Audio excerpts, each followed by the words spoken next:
Washington, President Donald Trump, still confined to the White House where he is being treated for COVID-19, planned more steps on Thursday to try to reinvigorate a re-election campaign hit hard by his handling of the pandemic.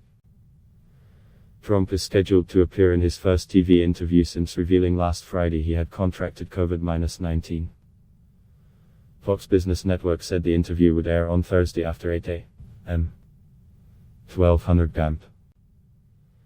Itching to get back out on the campaign trail since leaving a military hospital on Monday, Trump has called off negotiations with Congress for a fresh round of stimulus for the ailing economy and declared in a video that his illness was a gift from God. National opinion polls show Trump trailing Democratic rival Joe Biden ahead of the November election, with Biden also showing an advantage in battleground states critical to winning the Electoral College. Trump has faced criticism for underestimating the novel coronavirus, which has killed more than Americans and thrown millions out of work.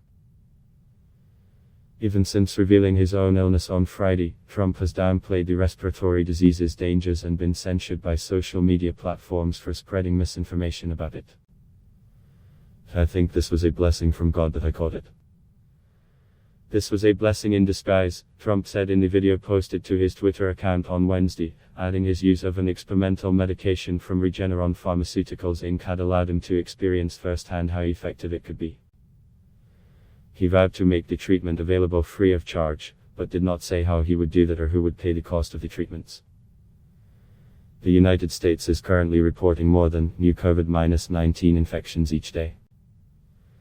Trump himself has not been seen in public since he flew by helicopter on Monday from Walter Reed Military Medical Center outside Washington to the White House in a made-for-TV spectacle. The greatest failure despite his illness, Trump has been looking for ways to get his election message out and cut into Biden's lead in battleground states, advisors said. A speech to senior voters is being contemplated for Thursday, they said. Trump has had no COVID-19 symptoms for the past 24 hours, his doctor, Sean Conley, said in a statement on Wednesday. He's now been fever-free for more than 4 days, symptom-free for over 24 hours, and has not needed, nor received, any supplemental oxygen since initial hospitalization, Conley said.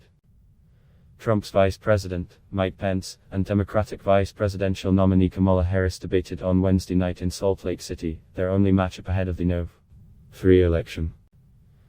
The American people have witnessed what is the greatest failure of any presidential administration in the history of our country, Harris said. A wave of infections at the White House among Trump's top lieutenants and press aides has left the West Wing struggling to find its footing. At least 19 people close to Trump have tested positive.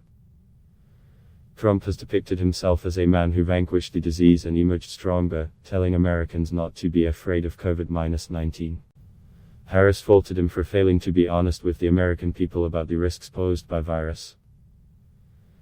The latest Reuters/Ipsos poll, conducted from Friday to Tuesday, found that 56% of U.S. adults disapproved of Trump's handling of the coronavirus, with just 38% approving. 2/3 said they believed he could have avoided becoming sick if he had taken the disease seriously, rather than eschewing face coverings and social distancing guidelines. In a withering editorial, the New England Journal of Medicine accused the federal government of an astonishing degree of failure over the COVID-19 crisis that turned it into a tragedy. In his video address, Trump repeatedly stressed how well he felt so far in his recovery from COVID-19. His doctors have provided only limited details about his condition. The video's release followed White House assurances that the 74-year-old president was back at the Oval Office on Wednesday, getting briefed about economic stimulus talks and Hurricane Delta.